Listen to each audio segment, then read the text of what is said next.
우리가 지금 마지막 때를 살고 있다는 것은 누구도 부인할 수 없을 것입니다. 그 증거가 바로 성경에 기록된 징조들입니다.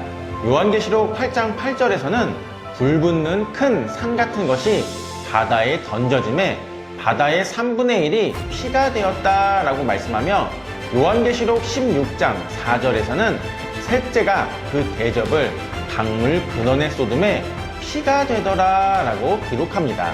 성경은 마지막 날이 다가올 때 물이 피처럼 변하는 심판이 실제로 일어날 것이라고 분명히 예언했습니다. 그렇다면 지금 전 세계에서 목격되는 강과 호수의 붉은 물 현상은 단순한 자연적 변화일까요? 아니면 성경이 이미 경고한 종말의 그림자가 드러난 것일까요?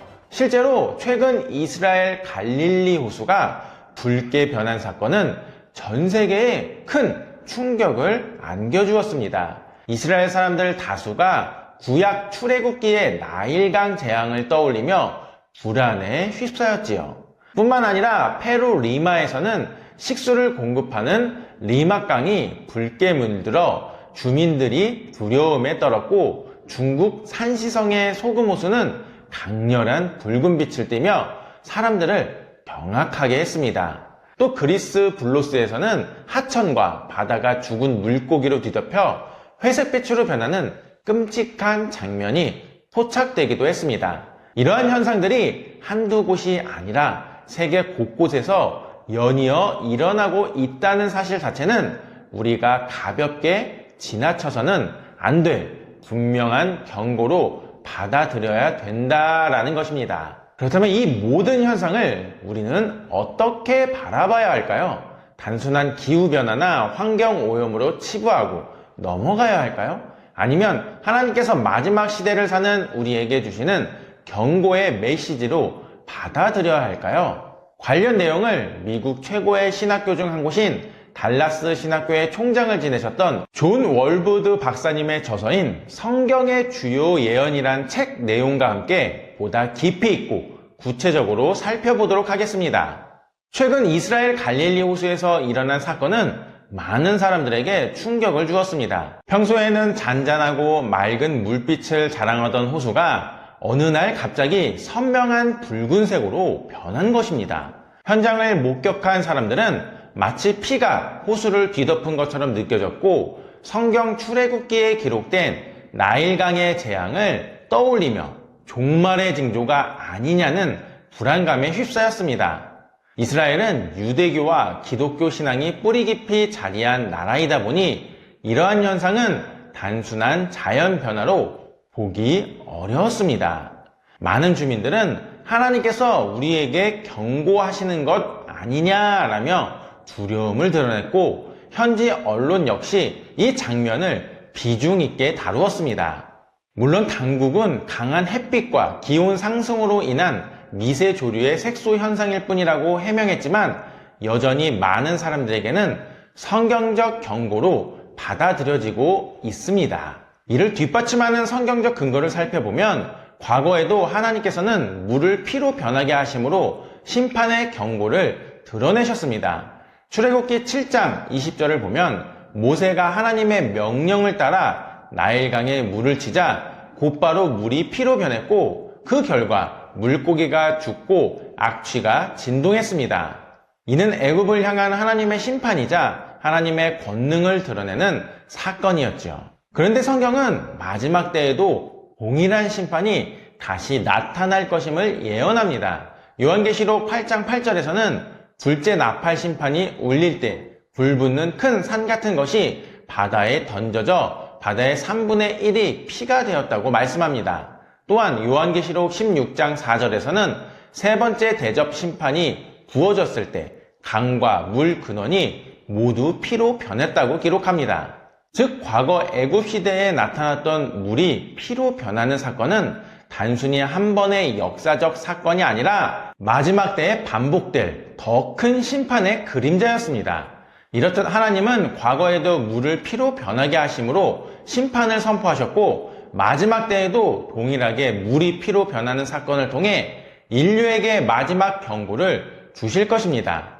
그렇기에 지금 우리가 세계 곳곳에서 목격하는 강과 호수가 붉게 변하는 현상은 단순한 자연 현상이 아니라 마지막 날이 가까이 왔음을 보여주는 하나님의 사인이 될 수 있다라는 것입니다. 그러나 이에 대해 반론도 존재합니다. 과학자들은 갈릴리 호수가 붉게 변한 것은 단순히 햇빛과 기온 상승으로 인한 미세 조류의 색소 현상이라고 설명합니다. 페루의 리막강도 공장 폐수 무단 방류로 인한 오염 가능성이 있다고 말합니다. 중국의 여모나 아르헨티나의 녹조 현상 역시 기후변화와 인간 활동의 결과로 설명할 수 있습니다.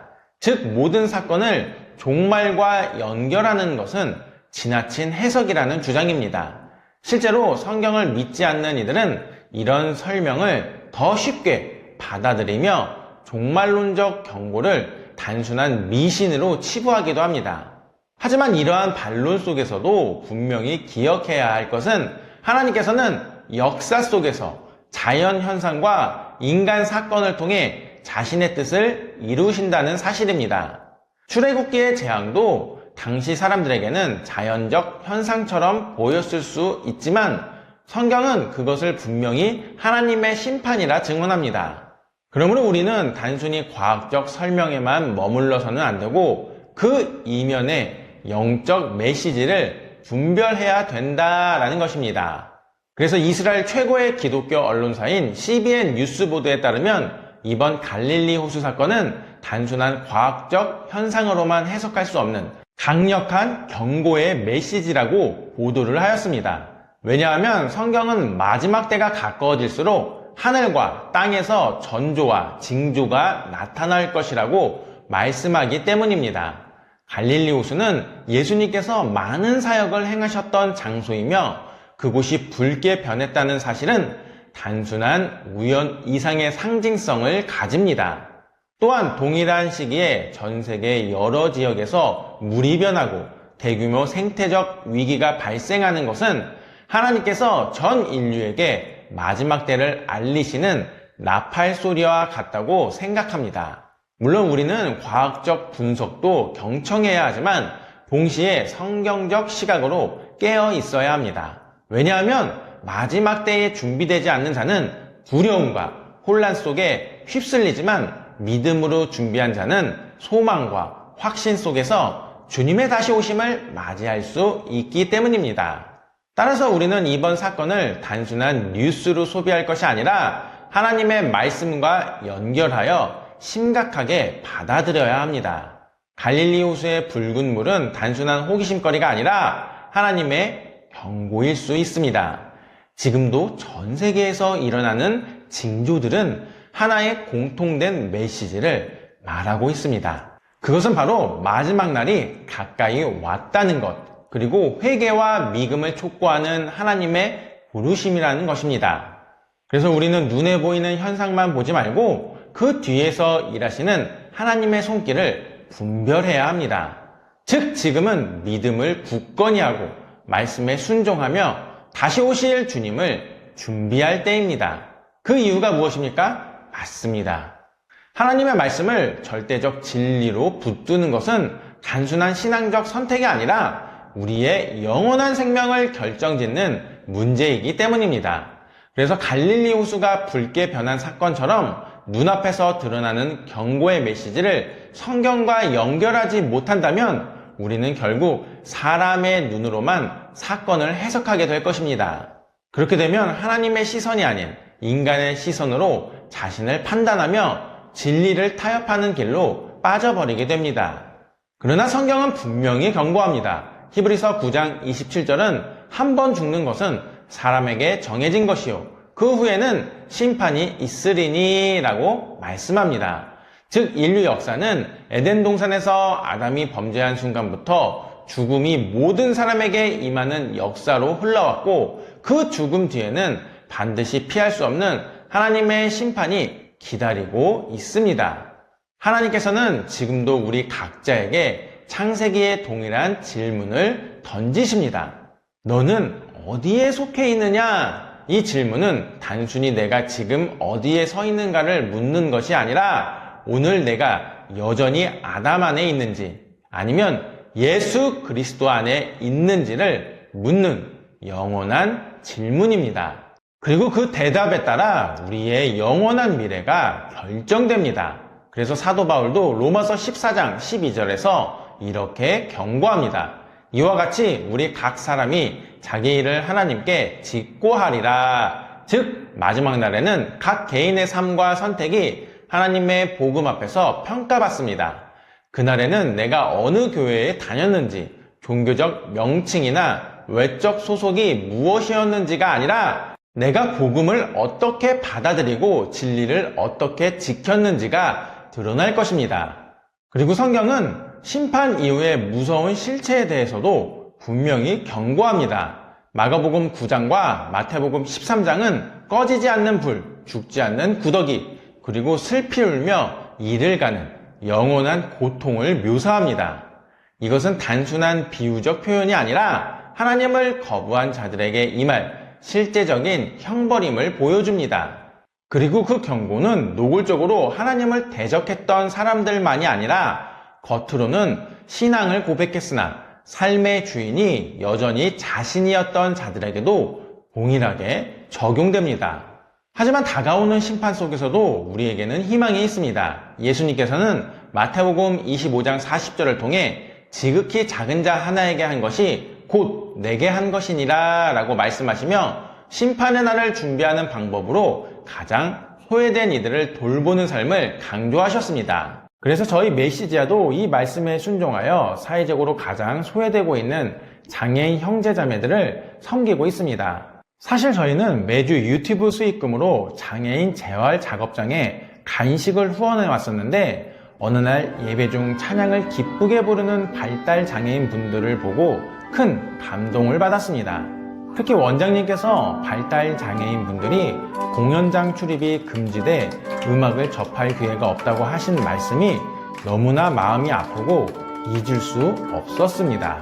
그래서 저희는 음악 전공자들과 함께 그분들 예배에 찾아가 찬양 연주와 음악 치료를 지원하기 시작했습니다.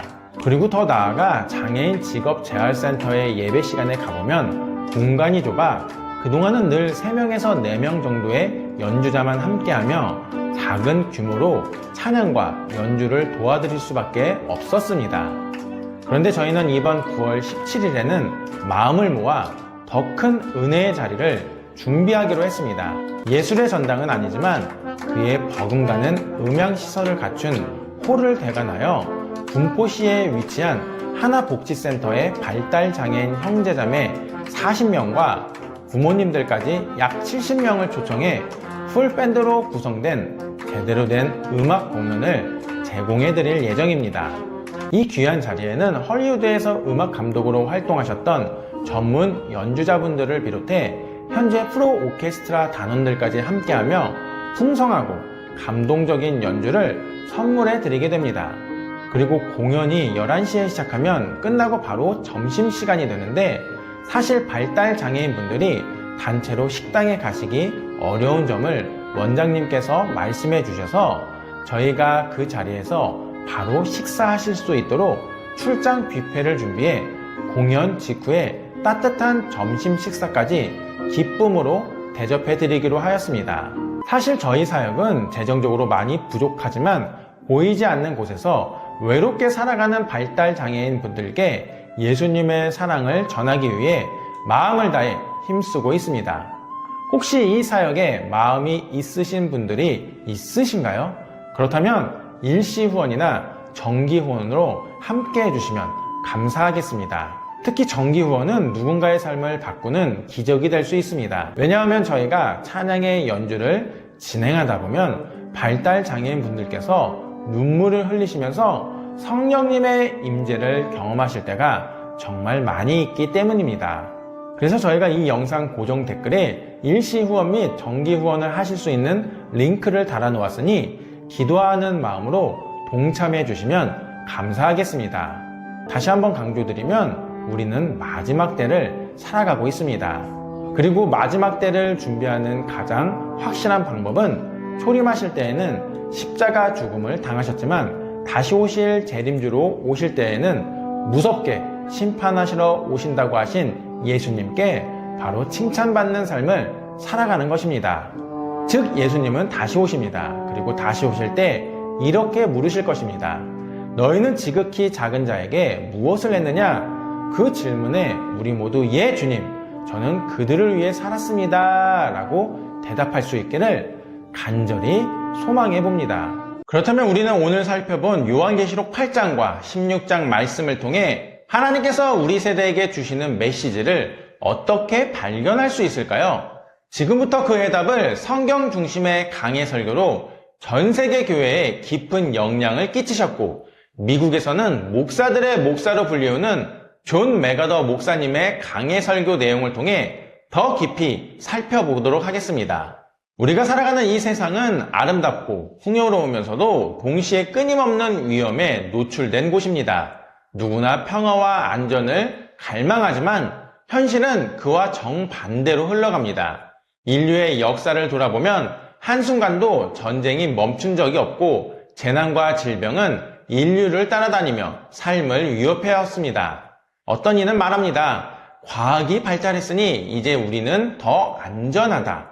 그러나 실제로는 과학의 발전이 오히려 새로운 위협을 낳기도 합니다.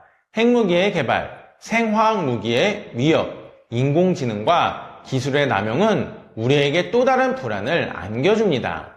세상은 진보하는 것 같지만 본질적으로는 여전히 위험하고 불안전합니다. 이는 단순한 사회적 현상이 아니라 성경이 이미 오래전부터 예고한 진리입니다.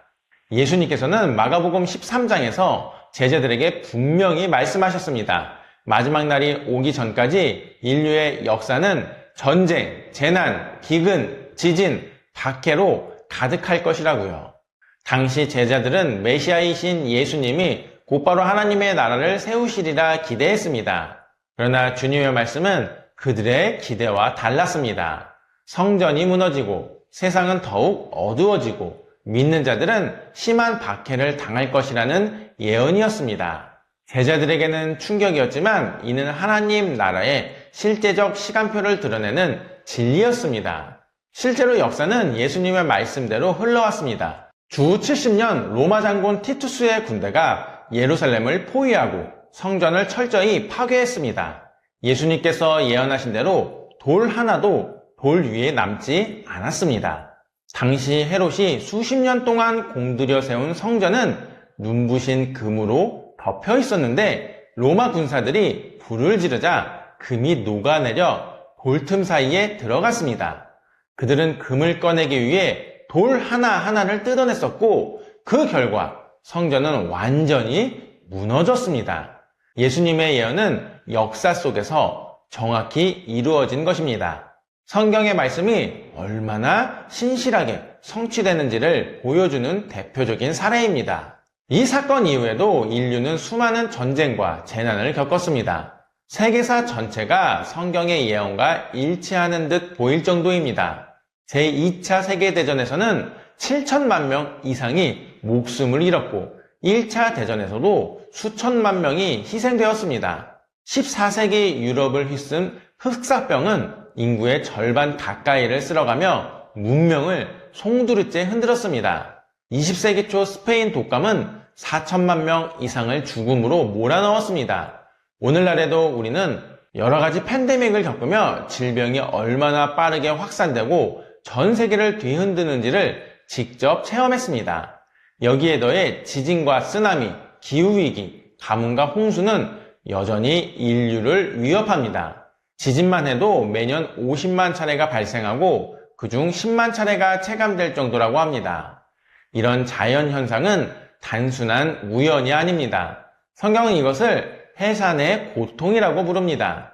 해산의 고통이 점점 짧아지고 강해지듯 세상은 마지막 날이 다가올수록 더 큰 고통 속에 빠져들 것입니다. 이 모든 현상의 원리는 어디에서 기원했을까요? 성경은 그 기원을 분명히 말합니다. 바로 인류의 타락입니다. 아담과 하와가 하나님께 불순종했을 때 세상은 죄와 저주 아래 놓였습니다. 땅은 가시와 엉겅퀴를 내며 인간의 삶은 땀과 수고 그리고 결국 죽음으로 가득 차게 되었습니다. 재난과 질병, 전쟁은 단순한 사회 현상이 아니라 죄로 인해 깨어진 세상의 그림자입니다. 그렇기 때문에 인류가 아무리 노력해도 근본적인 해결은 불가능합니다. 오직 하나님께서 정하신 구속의 계획, 예수 그리스도의 재림을 통해서만 이 저주의 역사는 끝나게 될 것입니다. 하지만 사람들은 늘 다른 목소리를 냅니다. 어떤 이들은 세상이 점점 나아지고 있다고 말합니다. 과학과 기술, 인권과 복지제도가 발전하면 결국 인류는 더 나은 세상을 이룰 수 있다고 주장합니다. 이것이 바로 후천년설의 낙관적 전망입니다. 그러나 성경은 분명히 세상이 점점 더 어두워질 것이라고 말씀합니다. 또 어떤 이들은 예수님의 말씀을 과거의 사건으로만 해석합니다. 이른바 과거주의자들은 마가복음 13장의 모든 예언이 AD 70년에 이미 성취되었다고 주장합니다. 그러나 전 세계적인 환난, 천체의 흔들림, 인자의 재림과 같은 사건들은 결코 과거의 사건으로만 설명될 수 없습니다. 성경은 아직 이루어지지 않는 미래의 사건을 분명히 예언하고 있습니다. 따라서 이러한 반론은 온전한 해석이 되지 못합니다. 우리가 붙들어야 할 대안은 오직 성경을 성경으로 해석하는 것입니다. 역사적, 문법적, 맥락적 해석 원칙을 따를 때 성경은 분명히 마지막 때를 향해 진행되는 하나님의 시간표를 드러냅니다. 그렇다면 지금 우리는 어떻게 살아야 할까요? 예수님은 말씀하셨습니다. 끝까지 견디는 자는 구원을 얻으리라. 이는 단순히 우리의 인내가 구원을 보장한다는 말씀이 아닙니다. 참된 믿음을 가진 자는 끝까지 믿음을 지켜내게 된다는 의미입니다. 거짓 신앙은 환난 속에서 드러나고 무너져 버립니다. 그러나 성령께서 주신 믿음은 어떤 박해 속에서도 굳건히 남습니다. 실제로 초대교회의 성도들은 유대인과 로마인 모두로부터 심한 박해를 받았습니다. 바울은 5차례나 39대의 매를 맞았고 베드로는 거꾸로 십자가에 못 박혔으며 요한 외 대부분의 사도들이 순교했습니다. 그러나 그들의 피는 교회의 씨앗이 되었고 복음은 전 세계로 퍼져나갔습니다. 이는 예수님의 말씀이 얼마나 신실하게 이루어졌는지를 보여줍니다. 지금도 세상 곳곳에서 수많은 그리스도인이 믿음 때문에 박해를 당합니다. 어떤 이들은 직장을 잃고 어떤 이들은 가족에게 배척당하며 어떤 이들은 감옥에 갇히고 목숨까지 잃습니다. 그러나 그들의 믿음은 꺼지지 않았습니다. 오히려 그들의 증언은 주변 사람들에게 강력한 복음의 씨앗이 되었습니다. 성령님께서 주신 믿음은 결코 사라지지 않고 끝까지 견디게 하기 때문입니다. 이것이 바로 예수님께서 주신 약속입니다. 우리는 이 모든 것을 통해 중요한 결론에 이르게 됩니다. 세상은 점점 더 위험해지고 재난과 전쟁과 박해가 심해질 것입니다. 그러나 성경은 언제나 현실과 정확히 일치합니다. 하나님의 말씀은 반드시 성취됩니다. 성전이 무너진 사건이 그렇고 지금 우리가 겪는 재난들도 그렇습니다. 그렇게 우리가 붙들어야 할 것은 세상의 안전망이 아니라 하나님의 말씀입니다. 오직 말씀만이 우리의 참된 소망이자 안전한 피난처입니다. 마지막으로 저는 분명히 말하고 싶습니다. 오늘날 일어나는 수많은 사건들, 전쟁, 질병, 재난, 기후위기, 이것들은 단순한 사회 현상으로만 보아서는 안 됩니다. 그것은 하나님의 나팔 소리일 수 있습니다. 마지막 날이 가까이 왔음을 알리는 경고입니다. 그렇다면 우리의 태도는 분명해져야 합니다. 회개하고 말씀 위에 굳건히 서며 복음을 끝까지 붙들어야 합니다. 세상의 유혹과 거짓 그리스도, 거짓 선지자들의 미혹에 속지 않고 오직 성경이 말하는 진리에 우리의 삶을 걸어야 합니다. 그래야만 우리는 환난의 시대를 믿음으로 통과하여 주님 다시 오시는 날 영광 가운데 서게 될 것입니다. 이제 결론을 맺겠습니다. 우리가 지금 마지막 때를 살고 있다는 것은 누구도 부인할 수 없을 것입니다. 그 증거가 바로 성경에 기록된 징조들입니다. 요한계시록 8장 8절에서는 불붙는 큰 산 같은 것이 바다에 던져짐에 바다의 3분의 1이 피가 되었다라고 말씀하며 요한계시록 16장 4절에서는 셋째가 그 대접을 강물 근원에 쏟음에 피가 되더라라고 기록합니다. 성경은 마지막 날이 다가올 때 물이 피처럼 변하는 심판이 실제로 일어날 것이라고 분명히 예언했습니다. 그렇다면 지금 전 세계에서 목격되는 강과 호수의 붉은 물 현상은 단순한 자연적 변화일까요? 아니면 성경이 이미 경고한 종말의 그림자가 드러난 것일까요? 실제로 최근 이스라엘 갈릴리 호수가 붉게 변한 사건은 전 세계에 큰 충격을 안겨주었습니다. 이스라엘 사람들 다수가 구약 출애굽기의 나일강 재앙을 떠올리며 불안에 휩싸였지요. 뿐만 아니라 페루 리마에서는 식수를 공급하는 리마강이 붉게 물들어 주민들이 두려움에 떨었고, 중국 산시성의 소금호수는 강렬한 붉은 빛을 띠며 사람들을 경악하게 했습니다. 또 그리스 블로스에서는 하천과 바다가 죽은 물고기로 뒤덮여 회색빛으로 변하는 끔찍한 장면이 포착되기도 했습니다. 이러한 현상들이 한두 곳이 아니라 세계 곳곳에서 연이어 일어나고 있다는 사실 자체는 우리가 가볍게 지나쳐서는 안 될 분명한 경고로 받아들여야 된다라는 것입니다. 그렇다면 이 모든 현상을 우리는 어떻게 바라봐야 할까요? 단순한 기후변화나 환경오염으로 치부하고 넘어가야 할까요? 아니면 하나님께서 마지막 시대를 사는 우리에게 주시는 경고의 메시지로 받아들여야 할까요? 최근 이스라엘 갈릴리 호수에서 일어난 사건은 많은 사람들에게 충격을 주었습니다. 평소에는 잔잔하고 맑은 물빛을 자랑하던 호수가 어느 날 갑자기 선명한 붉은색으로 변한 것입니다. 현장을 목격한 사람들은 마치 피가 호수를 뒤덮은 것처럼 느껴졌고, 성경 출애굽기에 기록된 나일강의 재앙을 떠올리며 종말의 징조가 아니냐는 불안감에 휩싸였습니다.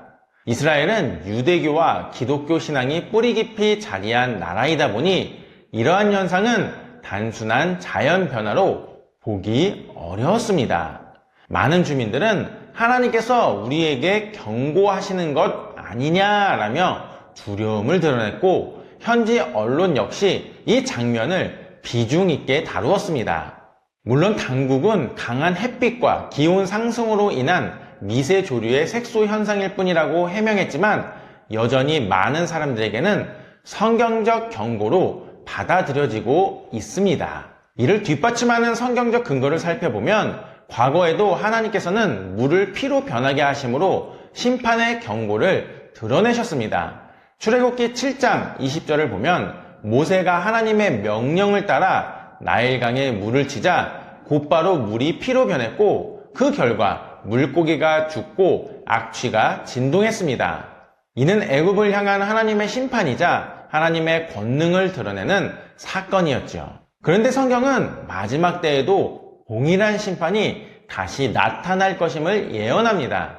요한계시록 8장 8절에서는 둘째 나팔 심판이 울릴 때 불붙는 큰 산 같은 것이 바다에 던져져 바다의 3분의 1이 피가 되었다고 말씀합니다. 또한 요한계시록 16장 4절에서는 세 번째 대접 심판이 부어졌을 때 강과 물 근원이 모두 피로 변했다고 기록합니다. 즉 과거 애굽 시대에 나타났던 물이 피로 변하는 사건은 단순히 한 번의 역사적 사건이 아니라 마지막 때에 반복될 더 큰 심판의 그림자였습니다. 이렇듯 하나님은 과거에도 물을 피로 변하게 하심으로 심판을 선포하셨고, 마지막 때에도 동일하게 물이 피로 변하는 사건을 통해 인류에게 마지막 경고를 주실 것입니다. 그렇기에 지금 우리가 세계 곳곳에서 목격하는 강과 호수가 붉게 변하는 현상은 단순한 자연 현상이 아니라 마지막 날이 가까이 왔음을 보여주는 하나님의 사인이 될 수 있다라는 것입니다. 그러나 이에 대해 반론도 존재합니다. 과학자들은 갈릴리 호수가 붉게 변한 것은 단순히 햇빛과 기온 상승으로 인한 미세 조류의 색소 현상이라고 설명합니다. 페루의 리막강도 공장 폐수 무단 방류로 인한 오염 가능성이 있다고 말합니다. 중국의 여모나 아르헨티나의 녹조 현상 역시 기후변화와 인간 활동의 결과로 설명할 수 있습니다. 즉 모든 사건을 종말과 연결하는 것은 지나친 해석이라는 주장입니다. 실제로 성경을 믿지 않는 이들은 이런 설명을 더 쉽게 받아들이며 종말론적 경고를 단순한 미신으로 치부하기도 합니다. 하지만 이러한 반론 속에서도 분명히 기억해야 할 것은 하나님께서는 역사 속에서 자연 현상과 인간 사건을 통해 자신의 뜻을 이루신다는 사실입니다. 출애굽기의 재앙도 당시 사람들에게는 자연적 현상처럼 보였을 수 있지만 성경은 그것을 분명히 하나님의 심판이라 증언합니다. 그러므로 우리는 단순히 과학적 설명에만 머물러서는 안 되고 그 이면의 영적 메시지를 분별해야 된다라는 것입니다. 그래서 이스라엘 최고의 기독교 언론사인 CBN 뉴스 보도에 따르면 이번 갈릴리 호수 사건은 단순한 과학적 현상으로만 해석할 수 없는 강력한 경고의 메시지라고 보도를 하였습니다. 왜냐하면 성경은 마지막 때가 가까워질수록 하늘과 땅에서 전조와 징조가 나타날 것이라고 말씀하기 때문입니다. 갈릴리 호수는 예수님께서 많은 사역을 행하셨던 장소이며 그곳이 붉게 변했다는 사실은 단순한 우연 이상의 상징성을 가집니다. 또한 동일한 시기에 전 세계 여러 지역에서 물이 변하고 대규모 생태적 위기가 발생하는 것은 하나님께서 전 인류에게 마지막 때를 알리시는 나팔 소리와 같다고 생각합니다. 물론 우리는 과학적 분석도 경청해야 하지만 동시에 성경적 시각으로 깨어 있어야 합니다. 왜냐하면 마지막 때에 준비되지 않는 자는 두려움과 혼란 속에 휩쓸리지만 믿음으로 준비한 자는 소망과 확신 속에서 주님의 다시 오심을 맞이할 수 있기 때문입니다. 따라서 우리는 이번 사건을 단순한 뉴스로 소비할 것이 아니라 하나님의 말씀과 연결하여 심각하게 받아들여야 합니다. 갈릴리 호수의 붉은 물은 단순한 호기심거리가 아니라 하나님의 경고일 수 있습니다. 지금도 전 세계에서 일어나는 징조들은 하나의 공통된 메시지를 말하고 있습니다. 그것은 바로 마지막 날이 가까이 왔다는 것, 그리고 회개와 믿음을 촉구하는 하나님의 부르심이라는 것입니다. 그래서 우리는 눈에 보이는 현상만 보지 말고 그 뒤에서 일하시는 하나님의 손길을 분별해야 합니다. 즉 지금은 믿음을 굳건히 하고 말씀에 순종하며 다시 오실 주님을 준비할 때입니다. 그 이유가 무엇입니까? 맞습니다. 하나님의 말씀을 절대적 진리로 붙드는 것은 단순한 신앙적 선택이 아니라 우리의 영원한 생명을 결정짓는 문제이기 때문입니다. 그래서 갈릴리 호수가 붉게 변한 사건처럼 눈앞에서 드러나는 경고의 메시지를 성경과 연결하지 못한다면 우리는 결국 사람의 눈으로만 사건을 해석하게 될 것입니다. 그렇게 되면 하나님의 시선이 아닌 인간의 시선으로 자신을 판단하며 진리를 타협하는 길로 빠져버리게 됩니다. 그러나 성경은 분명히 경고합니다. 히브리서 9장 27절은 한 번 죽는 것은 사람에게 정해진 것이요 그 후에는 심판이 있으리니 라고 말씀합니다. 즉 인류 역사는 에덴 동산에서 아담이 범죄한 순간부터 죽음이 모든 사람에게 임하는 역사로 흘러왔고 그 죽음 뒤에는 반드시 피할 수 없는 하나님의 심판이 기다리고 있습니다. 하나님께서는 지금도 우리 각자에게 창세기의 동일한 질문을 던지십니다. 너는 어디에 속해 있느냐? 이 질문은 단순히 내가 지금 어디에 서 있는가를 묻는 것이 아니라 오늘 내가 여전히 아담 안에 있는지 아니면 예수 그리스도 안에 있는지를 묻는 영원한 질문입니다. 그리고 그 대답에 따라 우리의 영원한 미래가 결정됩니다. 그래서 사도 바울도 로마서 14장 12절에서 이렇게 경고합니다. 이와 같이 우리 각 사람이 자기 일을 하나님께 직고하리라. 즉 마지막 날에는 각 개인의 삶과 선택이 하나님의 복음 앞에서 평가받습니다. 그날에는 내가 어느 교회에 다녔는지, 종교적 명칭이나 외적 소속이 무엇이었는지가 아니라 내가 복음을 어떻게 받아들이고 진리를 어떻게 지켰는지가 드러날 것입니다. 그리고 성경은 심판 이후의 무서운 실체에 대해서도 분명히 경고합니다. 마가복음 9장과 마태복음 13장은 꺼지지 않는 불, 죽지 않는 구더기, 그리고 슬피 울며 이를 가는 영원한 고통을 묘사합니다. 이것은 단순한 비유적 표현이 아니라 하나님을 거부한 자들에게 임할 실제적인 형벌임을 보여줍니다. 그리고 그 경고는 노골적으로 하나님을 대적했던 사람들만이 아니라 겉으로는 신앙을 고백했으나 삶의 주인이 여전히 자신이었던 자들에게도 동일하게 적용됩니다. 하지만 다가오는 심판 속에서도 우리에게는 희망이 있습니다. 예수님께서는 마태복음 25장 40절을 통해 지극히 작은 자 하나에게 한 것이 곧 내게 한 것이니라 라고 말씀하시며 심판의 날을 준비하는 방법으로 가장 소외된 이들을 돌보는 삶을 강조하셨습니다. 그래서 저희 메시지아도 이 말씀에 순종하여 사회적으로 가장 소외되고 있는 장애인 형제자매들을 섬기고 있습니다. 사실 저희는 매주 유튜브 수익금으로 장애인 재활 작업장에 간식을 후원해 왔었는데 어느 날 예배 중 찬양을 기쁘게 부르는 발달 장애인 분들을 보고 큰 감동을 받았습니다. 특히 원장님께서 발달 장애인 분들이 공연장 출입이 금지돼 음악을 접할 기회가 없다고 하신 말씀이 너무나 마음이 아프고 잊을 수 없었습니다. 그래서 저희는 음악 전공자들과 함께 그분들 예배에 찾아가 찬양 연주와 음악 치료를 지원하기 시작했습니다. 그리고 더 나아가 장애인 직업재활센터의 예배 시간에 가보면 공간이 좁아 그동안은 늘 3명에서 4명 정도의 연주자만 함께하며 작은 규모로 찬양과 연주를 도와드릴 수밖에 없었습니다. 그런데 저희는 이번 9월 17일에는 마음을 모아 더 큰 은혜의 자리를 준비하기로 했습니다. 예술의 전당은 아니지만 그에 버금가는 음향시설을 갖춘 홀을 대관하여 군포시에 위치한 하나복지센터의 발달장애인 형제자매 40명과 부모님들까지 약 70명을 초청해 풀밴드로 구성된 제대로 된 음악 공연을 제공해 드릴 예정입니다. 이 귀한 자리에는 헐리우드에서 음악 감독으로 활동하셨던 전문 연주자분들을 비롯해 현재 프로 오케스트라 단원들까지 함께하며 풍성하고 감동적인 연주를 선물해 드리게 됩니다. 그리고 공연이 11시에 시작하면 끝나고 바로 점심시간이 되는데 사실 발달 장애인 분들이 단체로 식당에 가시기 어려운 점을 원장님께서 말씀해 주셔서 저희가 그 자리에서 바로 식사하실 수 있도록 출장 뷔페를 준비해 공연 직후에 따뜻한 점심 식사까지 기쁨으로 대접해 드리기로 하였습니다.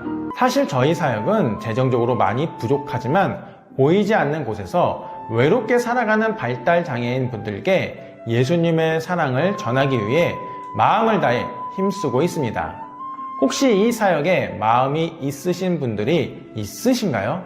그렇다면 일시 후원이나 정기 후원으로 함께 해주시면 감사하겠습니다. 특히 정기 후원은 누군가의 삶을 바꾸는 기적이 될 수 있습니다. 왜냐하면 저희가 찬양의 연주를 진행하다 보면 발달 장애인 분들께서 눈물을 흘리시면서 성령님의 임재를 경험하실 때가 정말 많이 있기 때문입니다. 그래서 저희가 이 영상 고정 댓글에 일시 후원 및 정기 후원을 하실 수 있는 링크를 달아 놓았으니 기도하는 마음으로 동참해 주시면 감사하겠습니다. 다시 한번 강조드리면 우리는 마지막 때를 살아가고 있습니다. 그리고 마지막 때를 준비하는 가장 확실한 방법은 초림하실 때에는 십자가 죽음을 당하셨지만 다시 오실 재림주로 오실 때에는 무섭게 심판하시러 오신다고 하신 예수님께 바로 칭찬받는 삶을 살아가는 것입니다. 즉 예수님은 다시 오십니다. 그리고 다시 오실 때 이렇게 물으실 것입니다. 너희는 지극히 작은 자에게 무엇을 했느냐? 그 질문에 우리 모두 예 주님, 저는 그들을 위해 살았습니다 라고 대답할 수 있기를 간절히 소망해 봅니다. 예수님의 말씀 함께 전하네